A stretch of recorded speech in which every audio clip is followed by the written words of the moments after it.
کارمندان خدمات دولتی آتش‌نشانی شهر خوجند در دایره چاره‌بینی‌های پروفیلاکتیکی آتش‌نشانی کمپلکسی رمزی محافظه چندی از بیناهای استقامتی بلندآشیانه محله 19 شهر را از سنجش گذرانیدند. در جریان ریدی گروهی کاری به ساکنان طرز درست استفاده تجهیزات‌های گازی و برقی و دیگر قاعده‌های بی‌خطری از ساختار فهمانیده داده شد. همچنین کارمندان خدمات دولتی آتش‌نشانی به استقامت کنندگان بیناهای بلندآشیانه ورقه‌های اطلاعاتی تقسیم نمودند که در آن عایده پیشگیری از حادثه‌های ناخوش ساختار و قاعده‌های بی‌خطری معلومات مختصر درج کرده شده است.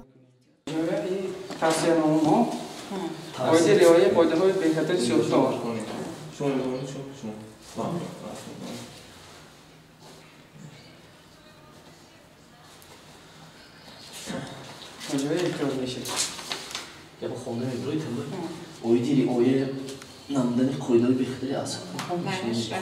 طرز درست استفاده برای تجهیزات برقی.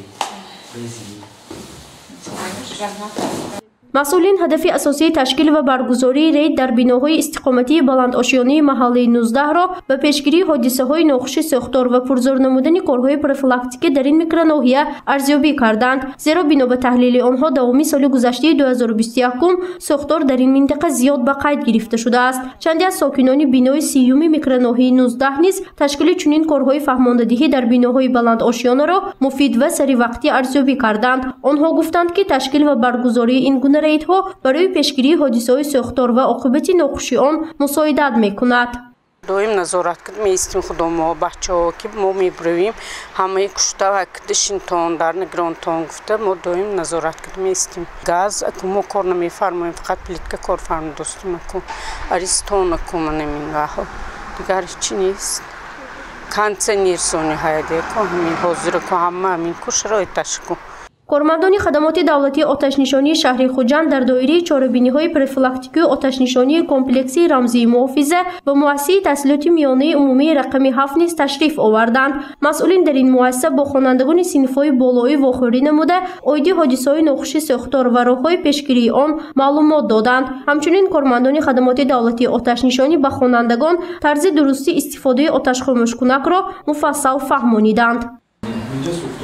آتش خاموش‌کنک رو میگیریم همین حلقه داره حلقه‌اش رو میکنیم همین روده‌اش رو به جای سوختار روانه کرده زیر میکنیم از داخل آتش خاموش‌کنک خاکه میبرد خاکه کیمیایی سوختار رو خاموش میکنه از سوختار یک متر دور مسافه معین نزدیک نمیریم سوختار رو برای اینکه با فشار خاکه رو میپاشد برای خودتون آمده نزدیکش 1 متر 2 متر مسافه رو گرفته سوختار رو خاموش میکنه.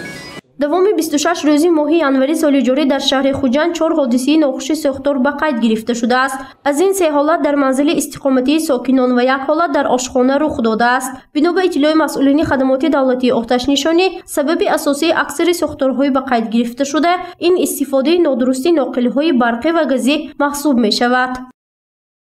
تا 24 январи соли ҷорӣ дар хонаи кӯдакон оила ва кӯдак мактабҳо хонаҳои истиқоматии шаҳри хуҷанд дастури суҳбатҳо оиди риояи қоидаҳои бехатари аз сохтор гузаронидем ва ба онҳо тавсиянома пешниҳод кардем. оиди риоя намудани қоидаҳои бехатари аз сохтор роҳ надодан ба ҳодисаи нохуши сохтор истифодабарии таҷҳизотҳои барқӣ ҳамаҳои вай мекунем фаҳмонда медиҳем. حالت‌های بی‌خطری از ساختار و رعایت قاعده‌های درستی تجهیزات گازی در نقطه سوزشواری سوختنفت واقع در محله 27 شهر خوجند را برای مکتب عرفان نیز از سنجش گذرانیده شد. کارمندان خدمات دولتی آتش‌نشانی با مسئول این نقطه تامین سوزشواری صحبت نموده عایده پر کردن ظرف گازی مایع و قاعده‌های درستی استفاده آن پرسان شدند. برای پیشگیری حادثه‌های ناخوش ساختار به کارمندان نقطه تامین سوزشواری سوختنفت نیز توصیه‌نامه‌های خدمات دولتی آتش‌نشانی داده شد. هدف از تشکیل و برگزاری چنین رید و کارهای فهماندهی با ساکنان این پیش از همه آگاه نمودن اهالی از قاعده‌های بی‌خطری ساختار و پیشگیری حادثه‌های ناخوش ساختار محسوب می شود.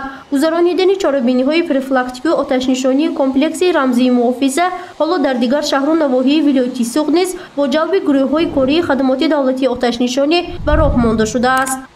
گزارش فرزانه شمسی و نعیم جان ایوبوف برای برنامه اطلاعاتی خبر.